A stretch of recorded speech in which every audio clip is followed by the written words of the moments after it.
You're listening to the Hunt Stealth Podcast with Ryan Uffens, the podcast where we dive headfirst into the wild. Whether you're an aspiring hunter or an adventurer seeking the untamed, together we'll explore the strategies and stories that lead to success in the great outdoors. Welcome to another episode of the Hunt Stealth Podcast. Excited to have Donnie Drake on the show with us. You can follow him if you're not already at Eat, Sleep, Hunt, Elk. Donnie, thanks for joining us. Thanks for having me. A couple of technical difficulties, but I think that we have the 400. We're off to the races now. Yeah. Well, thanks for bearing with me here, but yeah, a couple of delays hooked up. Yeah, I appreciate you making the time and sticking with it here so that we can see this thing through. Really appreciate it. Yeah. But Donnie's a stud in the hunting space, and I appreciate him making the time for a new guy like me who's just getting started in the game. Been a student of Elk 101. I'm a failed student of trying to learn how to bugle. I'm still in the works, but if you're new to hunting and the whole elk calling game, that's a great place to start. Donnie, for the folks that maybe aren't familiar, tell the guys a little bit about how you got started with Elk 101. I know that's you and Corey Jacobson that kind of started that thing, but maybe share the folks a little bit about that. Yeah, so Corey and I worked together at a big semiconductor plant here in Boise for quite a few years, and he was hunting, I was into hunting, and then we just kind of hooked up and wound up hunting together. And he wanted to do a couple of seminars to try and teach people some stuff about elk hunting, and that hit off pretty good. And then Elk 101 was kind of born, and that's been like 15 years ago now, so that's gone amazing. Good. Yeah, well, you guys have got a great service that you're providing, a great tool for people to learn. Now, if I remember hearing a story that kind of the way you guys had become friends is there was a place that you weren't able to go to, or he couldn't go to his normal hunting space, and he went to yours. Am I remembering that correctly? Yeah, so it was before we hunted together, he was in an area and the fire broke out. And so that's right. That area was shut down, and I told him about the spot that's in the same zone that he could go and try, but I'd been hunting there for like 15 years, and there was always elk, but it was pretty tough to hunt because I'd never killed one during archery season in there. And Corey goes in there and he gives me a call at about 9:30 on his first morning saying bull down. So yeah. Did you reply with like, are you being serious right now? Yeah, I was just like, figures. Well, that's awesome. Well, that's a good friend to share a hunting spot. Yeah. Yeah, and that was just part of that learning experience that I grew up in Nevada, and it was a little more open spaces, not draws and big timber and stuff like that. And I never knew how to play the wind. I never thought about or considered where my smell was going. And the following year, Corey and I went into that basin, and we take off, and I'm like, all right, here's where we go. We're going to do it this way, that way. And he's like, where are you going? I'm like, well, this is how I go over there all the time. The elk are always right there. And he's like, well, yeah, but the wind is going right to them. We have to go up the ridge and circle around the backside and meet them up at the top so that they don't smell us. And sure enough, we get up there, we get halfway up and bugle, and the elk are right there, and we're able to start a encounter with the elk just like that, going totally, that's awesome. totally different than the way that I had been approaching it. not knowing how to play the wind. It's nice to have somebody that's willing to share their knowledge. I mean, like you said, you grew up in Nevada. Well, yeah, you grew up in Nevada, and then you move up to Idaho, Boise area, and go out there. I mean, like I said, I've been out, and I go up in the same area that this kid, 19-year-old kid, he goes out and just like freaking slays. And it's, I mean, it's not too far from where we live, but he goes up. In the past 2 years, he's taken two nice sized bulls out of there, and I'm going, I must be doing something wrong. Yeah, Anyway, he's been really good to share his knowledge. I mean, a young guy that's just he absolutely loves elk hunting and spends a ton of time up on the mountains. And he's like, do this, don't do that. Try going at this time. yeah. Anyway, so I'm excited to get up there this year and maybe learn a little different. Did that kind of. I mean, I've learned a lot about wind since we've started this podcast over the past 5 months. Yeah. But was it kind of like a big eye opener to see how just that little different approach kind of changed the game for you? Oh, 100%. I mean, now, I, if I don't have a wind detector and I have everything else and I'm forgot and left it and it's a mile back to the truck, I'm going to go back to the truck and get the wind detector because I might as well not even have my bow or anything else because if I don't know the wind, there's no way I'm going to be able to make an approach and get in close to an elk. Not knowing this where my scent is going and how to approach them. Not only just if they're straight up ahead of me, but what's the wind doing at 8 o'clock? What's it going to be doing at 9 o'clock, 10 o'clock? And then in the afternoon, what's that wind going to be doing? So knowing where to go during whatever time of the day, you have to play that wind and plan accordingly to make your approach. I've noticed as I've started studying that, like the thermals are way different in the morning versus at night. I mean, you could go up there. Hey, you go up every morning and scout an area. But if you're not there at all different parts of the day, I think that's one of the big things for me that I had been lacking is kind of spending a lot of time on the ground in the area that I'm hunting. Yeah, and it's going to be the thermals. The thermals will be consistent from day to day, season to season. I mean, in the just like in your house or in your truck, wherever, hot air is going to rise. So in the morning, as the ground starts heating up, that warmer air is going to be going up the mountain and it'll be forcing the cooler air to come down into the valleys or into the ravines. And the warmer it gets, the more that flow of air is going to be going up into the sky, higher and higher. And then in the evening, as it starts cooling off, the backside of the mountain, it goes in, the starts getting in the shadows, and that cooler air, the thermal switch, and now it's going to start coming down the draw instead of being going up the draw when it was the warmer air. So and then that's just the thermal portion of it, but you get the wind part of it. That's always going to vary depending on if there's a storm coming in or not. But your thermals are going to be consistent. Yeah.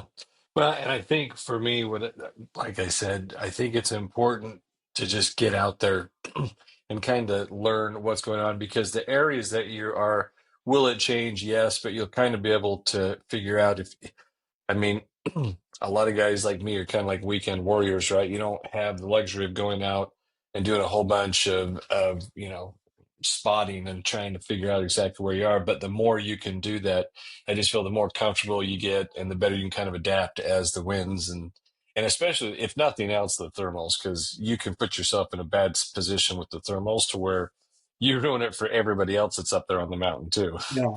Well, and being out there and knowing what's going on. I mean, the elk, the deer, whatever's out living there, they live there 24/7, 365. So they know everything that's going on all the time. You're only able to go in there opening morning and try and make an approach, it's going to be a little iffy, and you're going to rely on luck a little more than your skill.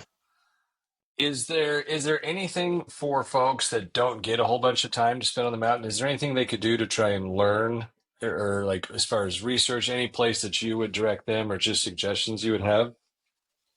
Going and using your online resources and finding out what the topologies are of those basins, the flats, seeing where or you get into a 3D using Google Earth or on X and go into the 3D mode, you can see you might have a single big draw going up.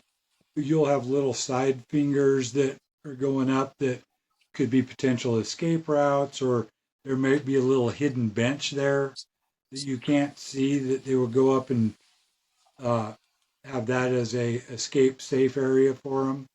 Just if you can't get there, people coming from out of state, go just research and see what the topology is before you're heading out there. It's going to give you a huge advantage.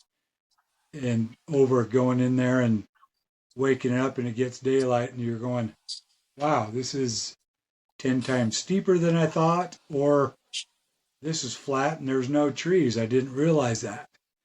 Yeah. On the maps and satellite imagery nowadays, you can pretty much know what you're getting into. And that's one of the things that I just discovered with Onyx, like their 3D modeling that they have. Like that's if you're using Onyx, and I'm sure every single one of them out there probably have that now. But it's a good feature to kind of orient yourself, because when you're just looking, just at the standard model on there, you get out there and nothing looks the same as how you had planned it through. I mean, even through Google Earth, the stuff that I've done when I've gone out recently, I clearly am a rookie at this and have no idea what I'm doing, but I'm starting to figure it out and get little tidbits dropped that start making me a little bit better at everything that I'm trying to do. Yeah, and that's like hunting now is, it's a year-round passion for people now, and it's middle of March, and you are researching, learning, trying to get some of those opening day mistakes or errors out of the way. If you can know, okay, this basin goes up here and has a couple of drainages up it to the south, and know that instead of getting up there and not having a clue as to what is there. But everybody, the hunting community has really gotten on board with learning everything that they can about the animals that they are chasing, trying to be able to be a more successful hunter. And it's a fun thing to see and to have witnessed over the past 15 years of doing it. Yeah, I've coached a lot of baseball with my kids, comp ball, just a bunch of kids. And one of the things that I would always tell these kids as they would play baseball is like, hey, there's two things that you need to be thinking when you're playing on defense. What do I do if the ball comes to me? What do I do if it doesn't? And it's kind of like the same, like I'm learning to apply that. It's kind of different when you're trying to learn something new as an adult, because I didn't have anybody to teach me. I mean, my son's the one that's teaching me how to hunt right now, and he's what, 24 years old. He'll be 25, and he kind of geeks out on this, and he's really good at digging into the maps and kind of understanding things. And yeah, Yeah. kind of being an old dog at a young man's game here is it's it's taken some learning and adapting. But I'm trying to take those same things that I would take to these kids that I'd coached and apply it to this. Like, you have to have like a backup plan for a backup plan, because what I've discovered after spending the last 4 years on the mountain, whatever I have planned, it does not go that way. Yep. I Yep. mean, between storms rolling in, wind go, I was like, hey, I know that there's a wallow down there and we're going to start working that way. And then I hear a monster bull coming in from behind me, just like breaking branches. I'll tell you, he wasn't bugling, but hearing a big bull like that when they don't want to be quiet, I'm like, oh, there's a monster out here. So a boulder is rolling down the hill. Yeah, that's what it sounded like. And I turned around and it was the very first year that we had gone out hunting. And this bull is 30 yards from me. And I'm like, you got to be kidding me. Like Yeah, dumb luck, right? And anyway, the wind, like we talked about, I'm sitting there waiting for him. He's about 3 yards from my opening. And I feel the wind hit the back of my neck. And he looked at me for a split second. I didn't have a clear shot on any vitals. So I was just like waiting for him to step into that opening. But the second that wind hit, he turns and just boom, he was yep, gone. It was the last day of the archery hunt, too. yeah, But but it hooked me, man. Seeing a bull out there, I mean, my eyes were wide. I'm like, and this, he was big. He was big for up there. yeah. So it's a lot of fun. Oh, it's definitely fun. There's nothing else like a chasing an elk and bugling and having them respond. That's the biggest draw, is that interaction that you get between them too. So I've yet to have any interaction as far as them bugling or anything. So I'm going out. We've got some plans with some buddies and some that we're going out with, and yeah, I've got some guys that have promised me that they're gonna help. They're gonna pull a bull and sit it right on my lap, and they're like, if you can't shoot something at 8 yards, I don't know what else to tell you. yeah, But exactly. but yeah, so that's a lot of fun. Yeah. Hey, what when you started hunting elk? Did you hunt elk when you were in Nevada, or was that new for you No, when you moved up to Idaho? we weren't. There was not a open season to hunt elk down in Nevada where I grew up. So once I moved to Idaho, uh, that's when I went on my first elk hunting trip and Okay. was hooked on it. Uh, it took me 16 years to shoot one with a bow. I chased them and everything, shot them with rifles for quite a few years, but not until I went with Corey and figured out that wind issue that I was able to be successful with archery equipment. So was your first successful archery elk hunt, was that with Corey then? Yep, that was the first year that we hunted together. Wow, that's pretty cool. Yeah, it was definitely. I mean, that was just approaching it differently and uh, making a different play is the game changer for me. So made all the So it was, yeah. So you were saying you had like your normal route that you would go up to, and he stopped you, and he's like, "Ah, let's go this way." Like, how fast did it happen? I mean, did you still have to? I mean, I know there's a lot of work that goes into it, but maybe share a little bit how that came about, if you would. um literally where we parked that first time out together.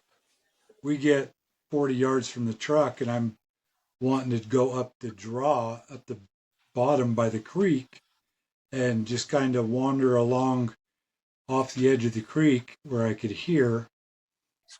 And it's starting to get warmer. So the thermals are coming down that draw, but it's switching. And now those thermals are going up. So those elk are able to smell me if I'm walking up the bottom of that draw.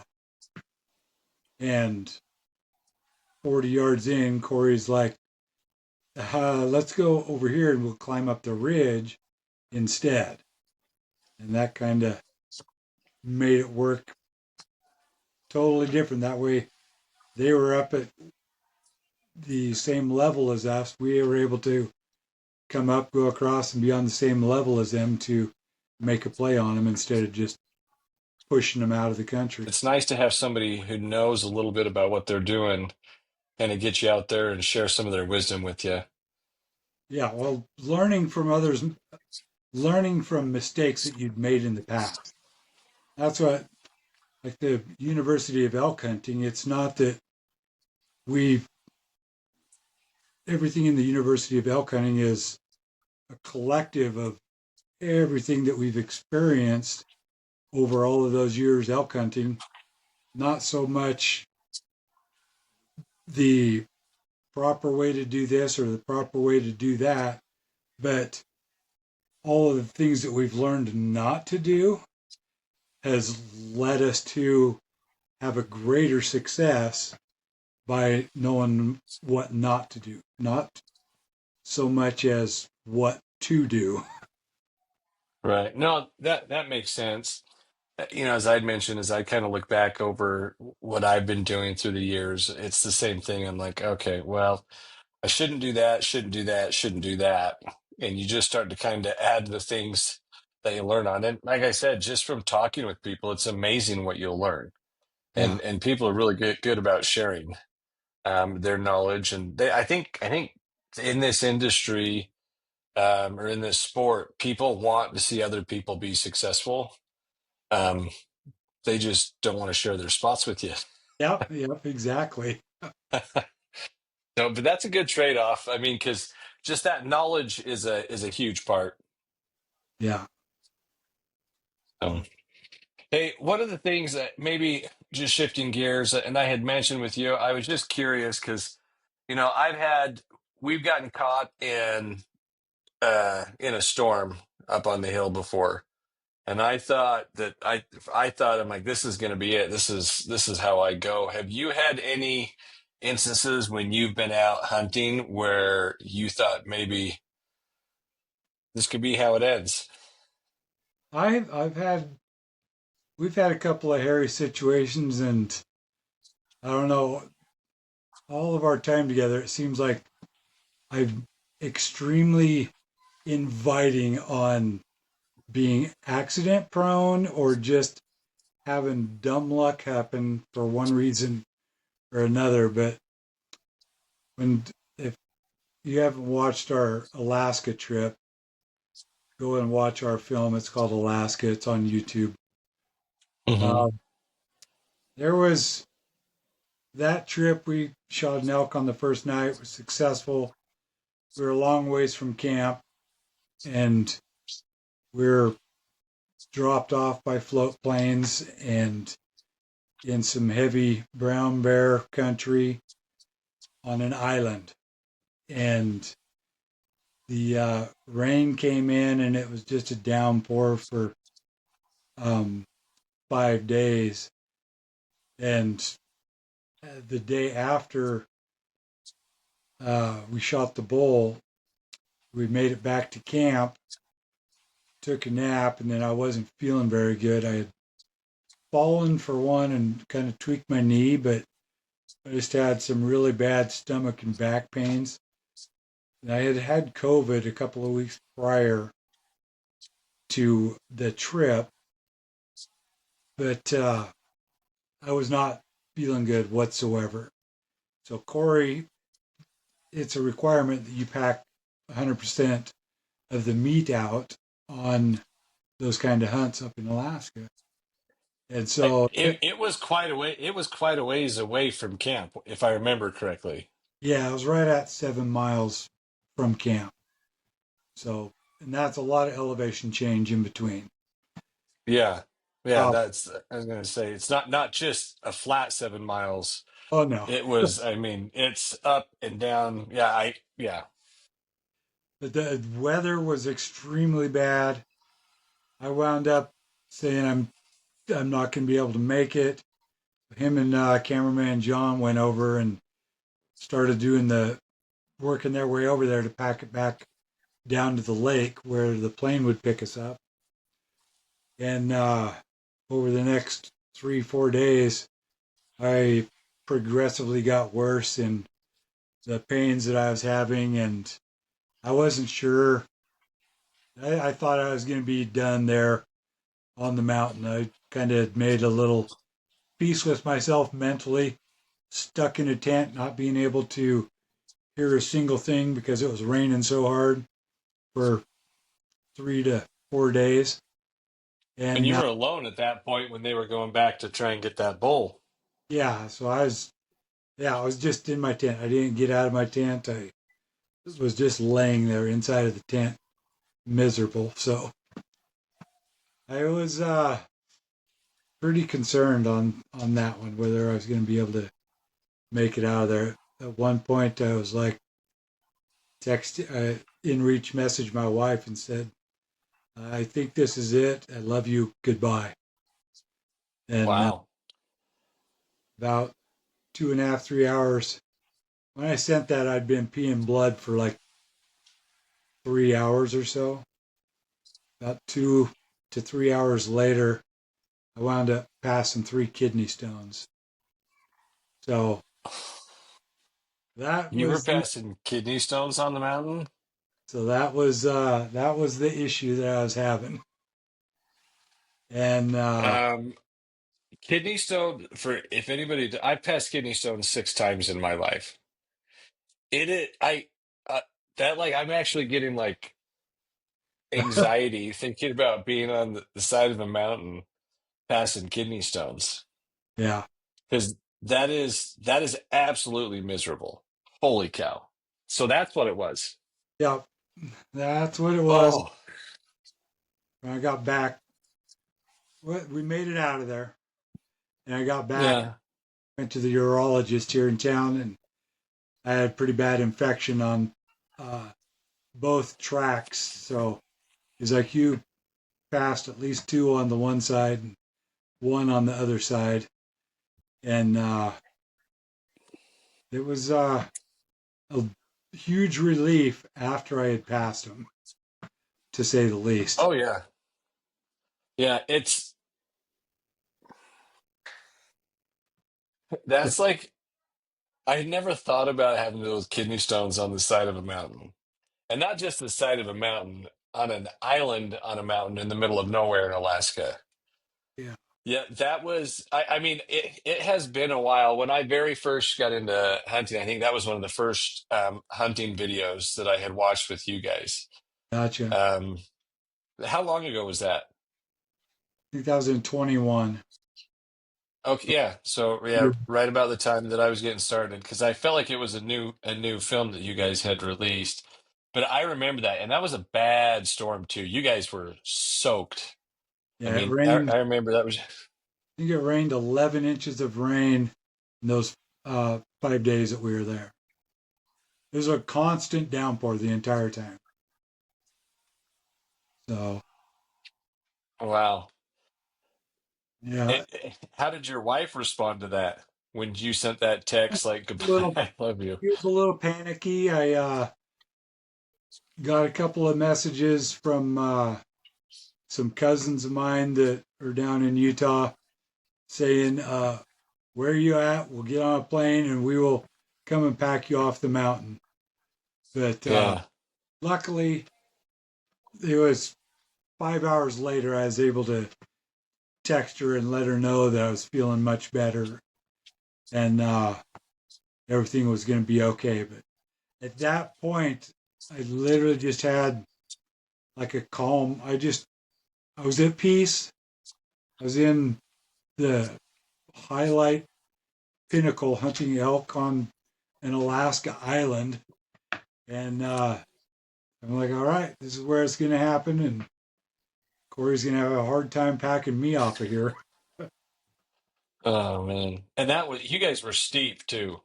Yeah. Like I remember watch you guys come down. Like that was, yeah. Yeah. If you haven't watched that film, you guys should you'll get a good idea of what he went through. But man, I as you started telling that, I'm like, wait a second, I have watched this. But that's, oh man. So, and what did you do to your knee? Was that there? I've had issues with my knees for quite a few years. I used to ski a lot. And Okay. it was just coming down one of those steep faces on the way back from the elk to our base camp and slid in the mud because it had started raining. And I just slipped and kind of fell down this little crevice and twisted my knee and had to go a little bit slower. But it was feeling all right. Later that year, after we came back, we had a hunt here in Idaho, We went and did it, and I killed a bull. I believe it was on our first day here in Idaho. And Corey killed one. No, Corey didn't kill one, and it was our last day. We had gone like a mile from the truck. It's like 5 days after I killed my bull, and Mm-hmm. trying to get a bull for Corey. And it was down to our like last evening, and we were like halfway across this draw, and it was getting later in the day. I'm like, I can go back to the truck and get it and drive all the way around.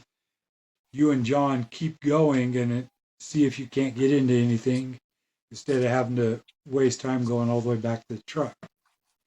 Well, I get about half a mile away from them. They get a half a mile apart from me in the opposite direction. I'm walking through some just a lush field of grass in the timber. No, it was like flat ground, almost like a football field. And I stumbled on a rock, just a little rock, and I went to catch myself. When I did, my knee snapped backwards, and I broke the top of my tibia and fibia on the side of the mountain. So it was a good year to get a bunch of injuries out of the way. So this is interesting that this comes up because I've got an injury, a new injury that I've just started dealing with.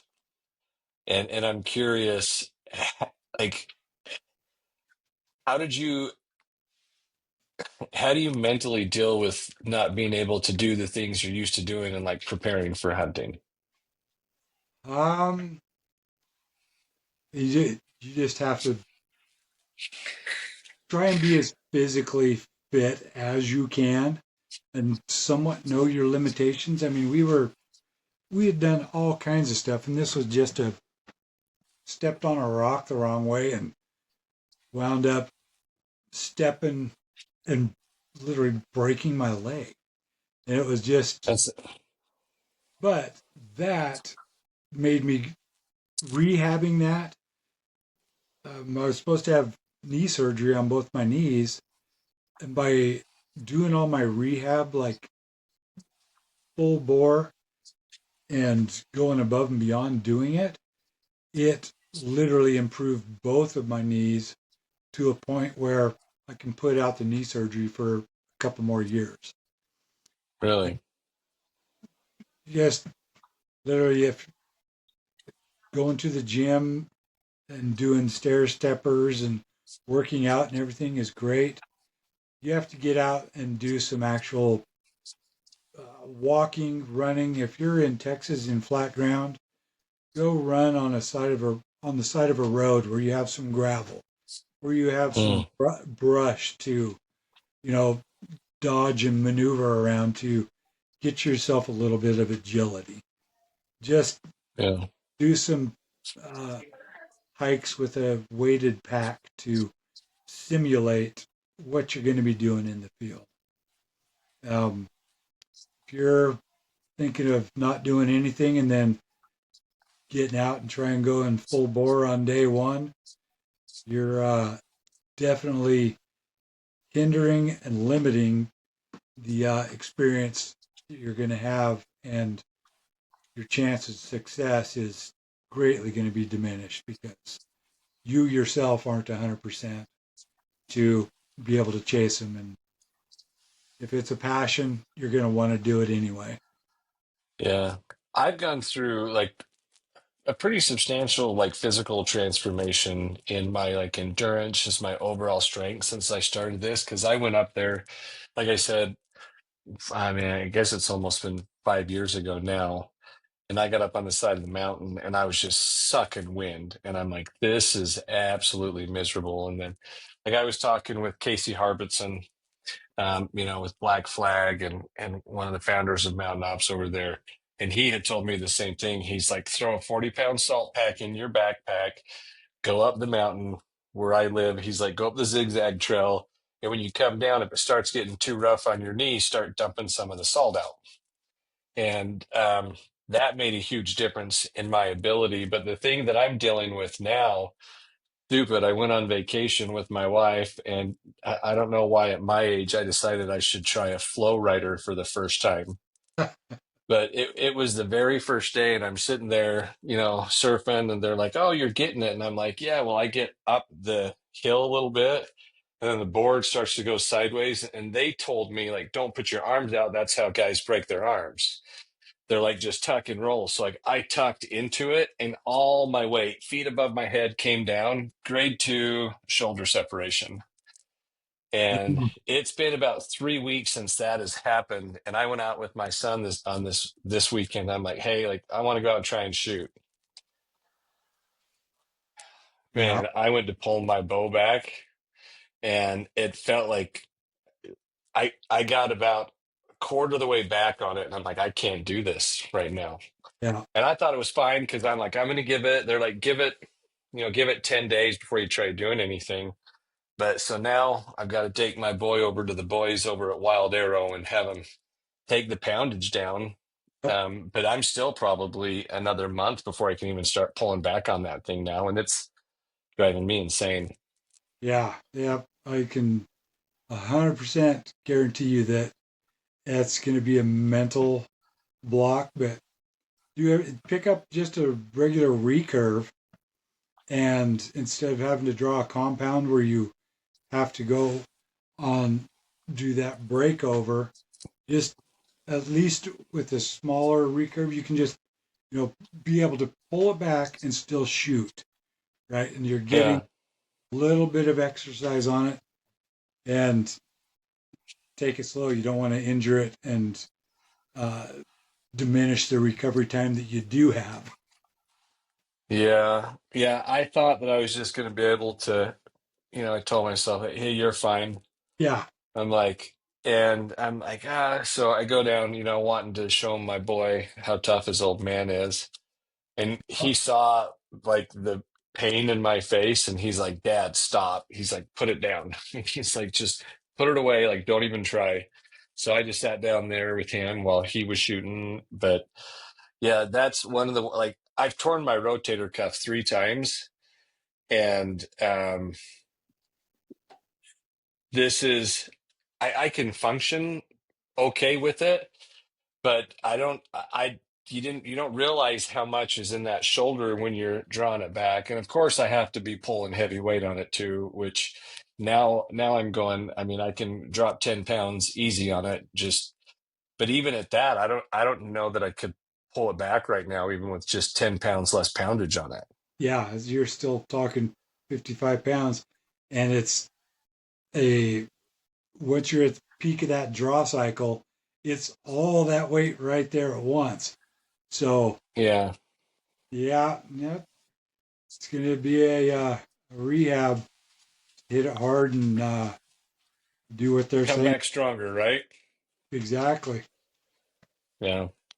Well, I've still got time. Um, it may hinder. We were gonna try and go do a black bear hunt, so I may turn into the cameraman for my boy instead of the other way around. Yep. Yep. But that's the thing. Like we went up. So last weekend we went up and we're chasing some mountain lions. Trying, they've been coming down into the valley out here by the schools, and so we got a call from a buddy, and he's like, "Hey, there's some mountain lions. I know you guys were interested in coming and getting those." And my son was like, "What would you have done if we would have gotten on a mountain lion?" Because I hadn't pulled it back at all since the injury.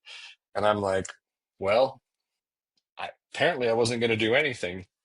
Yeah. He's like, "But yeah, you get that thing cornered, it could have come after you." I was like, "Well, we had more than just our bows on us." But yeah, it was, yeah, sometimes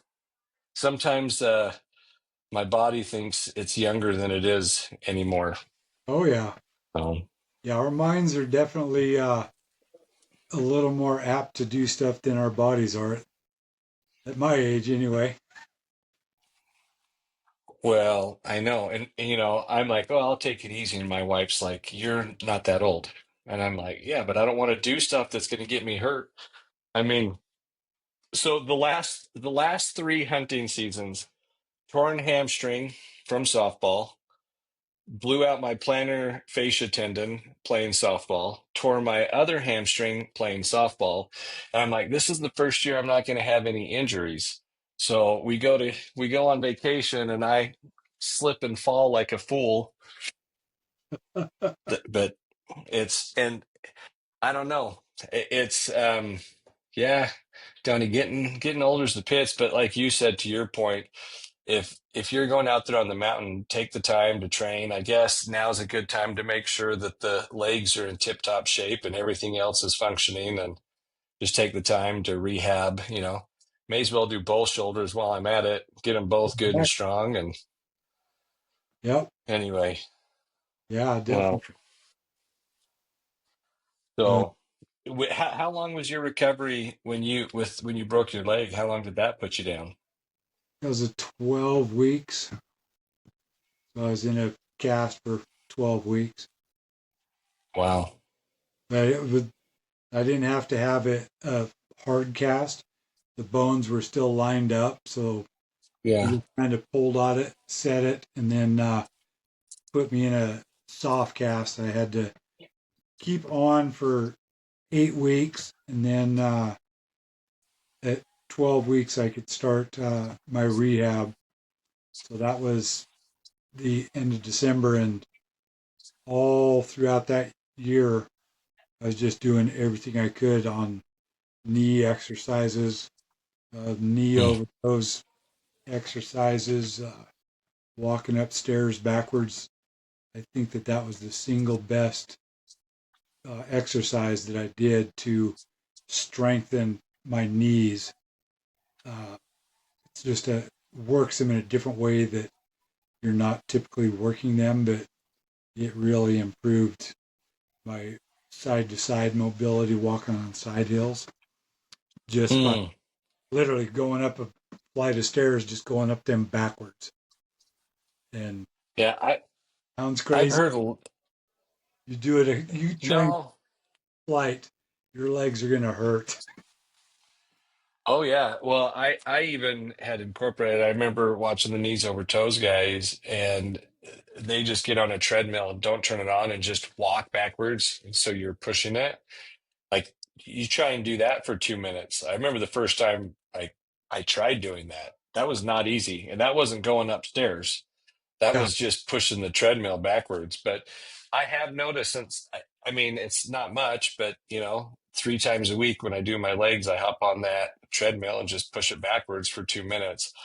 I have greatly reduced any type of knee pain that I've had. I didn't really have knee problems. I would have some knee pain every now and again, but I've noticed since I'm doing that, when I start throwing a pack on and going and walking, I don't have like the knee pain that I would start getting normally. So yeah, yeah, I don't, it's not crazy to me. yeah, But yeah. yeah. Just So hey, have you guys got any hunts planned this year? You guys got any new films that are gonna be coming out?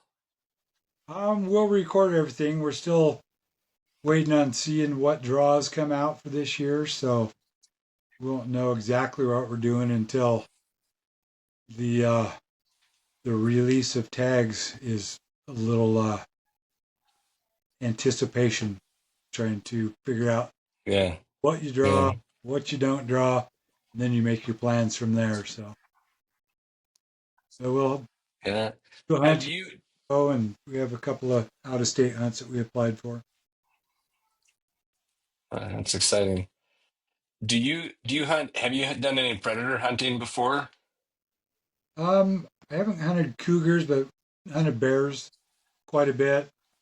Um, when I get up and chase wolves, Corey's chasing wolves now. He does that every winter and spring, but I'm usually busy working the day job, so I don't get up there as often.